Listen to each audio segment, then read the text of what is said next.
Hi you guys, it's Simone back again with another video. This is going to be my labor and delivery video. Just basically going to brief you guys on what happened during that time and an update on what's going on right now. So this is just a basic spin-off from Wednesday. Basically, I went into labor that night from the last recording. After recording that video, I felt contractions, but it was nothing strong. So I just basically said, you know what, this is not it, so don't worry about it. So I continued my day, doing my last little errands that I had to do, because I assumed that I was going to be inducted on that Friday. Got home late on that evening, took a nap, because I felt like I was a little exhausted, and basically got woken up from contractions. This was about 10 p.m. So the contractions was a little strong. It woke me up out of my, like I said. So I was walking around the house and trying to tidy up the house and just basically trying to see if it was gonna, veer off. But it didn't. It continued. It got stronger. So I just washed the dishes that was in my sink. Then I said, let me just get in the shower just in case this is the real deal. Got in the shower and sure enough, the contractions got even stronger. They were strong to the point where I couldn't breathe. It was kind of hyperventilating. So at this time it was probably like 12 and everyone in the house was asleep.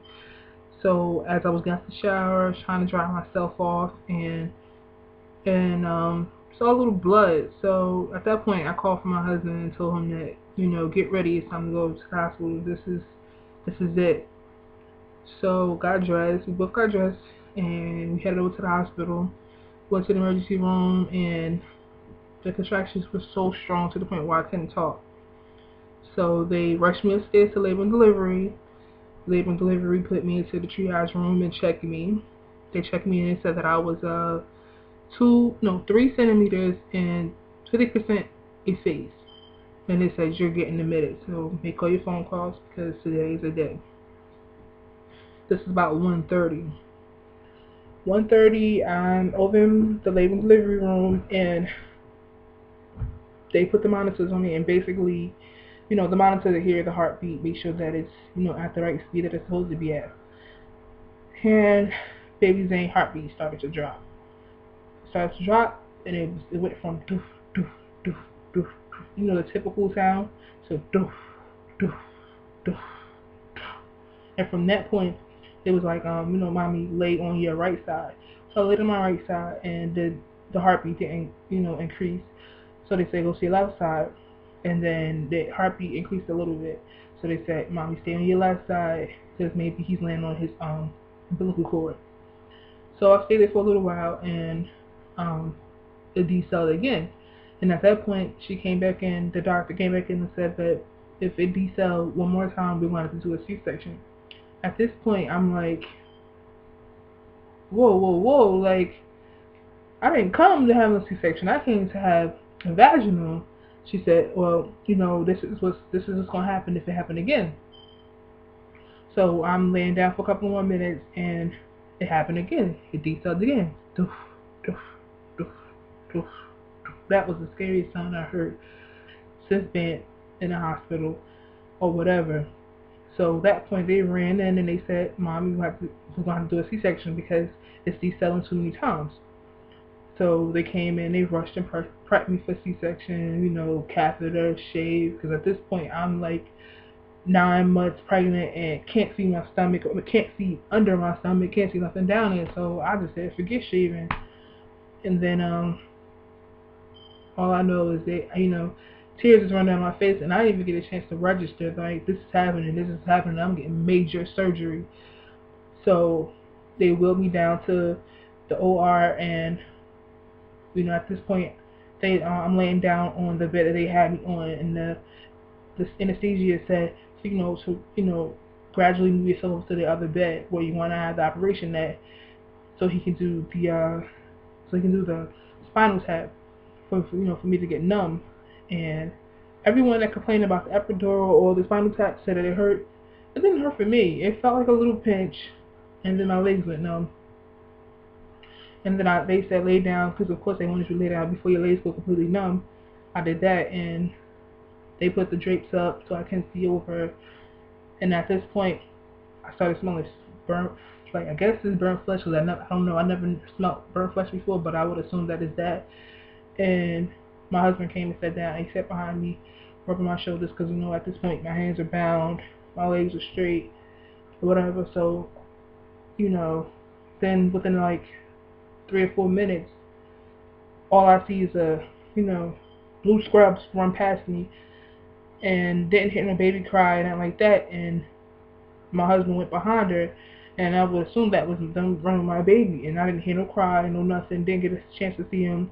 And of course, I'm like panicking, but before I can even get a chance to panic, the guy with the drugs then gave me drugs already and knocked me out. Really. And when I woke up, I was in my room. And of course, still panicking from when I was panicking before getting knocked out, looking up for my baby. Where's my baby? Where's my baby? Nobody is telling me anything. But my husband is saying, he's sick. He's not smoke. He's sick, but he swallowed a lot of meconium. They're doing what they can do to get him better. And I'm like, but I didn't get a chance to see him. I don't even know what my baby looked like. Be like, then my husband like, I got a picture. Here's a picture. Show me a picture. And I'm like, this doesn't do anything for me. I need to see him. I need to physically see him. At this point, I'm so like hyped up. Like, where's my baby? Crying all that they like, give us a couple minutes. We're gonna bring him to you so you can see him. An hour went by. They brought him, and they brought him an incubator with plastic and everything, just like stuff that you see on TV when babies are sick. That's how he looked. And I'm just like in shock, like I didn't have no signs that anything was wrong. But what they say is that, sometimes it happens where babies just poop, and there's a slight chance that they'll inhale it, and that's what he did. So they took him to the NICU. He's been in the NICU since he's been born. I got discharged 4 days later, and he's still there. But he's doing much better. I'm very proud of him. He is a trooper. He's very strong. He basically has the oxygen tube down his throat, so he wouldn't, so that could help him breathe. Help him kind of basically mature his lungs a little bit quicker. He had the IV into his umbilical cord for nourishment. He had 3 other medicines. One to sedate him, so he wouldn't take out his cords and stuff, and the other 2 for blood pressure. But he's off all 3 of the medications. The IV is out. He just had a little nasal oxygen, but that's just in case he forgets to breathe.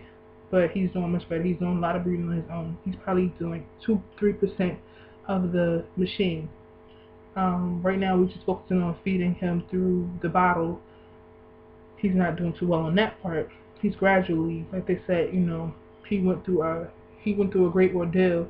So we're just being patient with him trying to eat. But whatever he don't get through the bottle, he's getting it through the tube through his nose. He's strictly breastfed. I do pump his milk, and I will try to continue pumping milk even when he come home. But other than that, he's doing very well. I have a little video on my phone of him. I'll probably I'll probably post that onto YouTube so you guys can see him and his progression. But I'm very blessed. I watched a couple of videos where a lot of moms that were pregnant with me and their babies didn't survive before even getting to full term, and he made it to 39 weeks and 6 days. But yeah, he was born September 26th, 2013 at 4:04 a.m., weighing 7 pounds, 5.5 ounces, and he's 20.5 inches long. Head full of hair, all his toes, all his fingers. Just, he's doing better. Much better. I'm very proud of him. He's doing much better. Just waiting for the day when they call and say, oh, come and get your baby. He's being discharged. And then I'm going to just mother him with all the kisses and hugs that I didn't get to do from day one. I'm well overdue. Well overdue. I didn't get, I hold him, but it's not that hold that I want where I can kiss him and, basically do the bonding that I need with him. I'm bonding with him while he's at the hospital, but it's just not the same when you're at your home. He's sleeping, and then when he gets a chance to sleep in his bed, that type of stuff. But I'm thankful. I'm thankful that he made it through, and he's showing so much progress. My little trooper.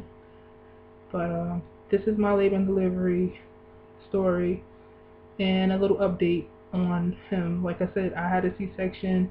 My staples are removed. My doctor said I am healing very well, and I gotta wait for my 5-week follow up, and I'll let you guys know how that is.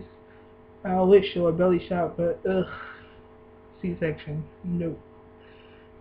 So hopefully the next video I do will be with baby Zayne, so you guys can see him then. But I will try to get that video up of him in the NICU and how he's doing now at the NICU. Yeah, they gave me a little band for when your baby is born, but I have to keep it on until he's out the hospital. So you'll see this happen along in the video. But this is my labor and delivery. Who would have thought that he'll come the day before, being inducted, day before his due date. But this video is a little long, so I'm going to end it here. But till next video, bye.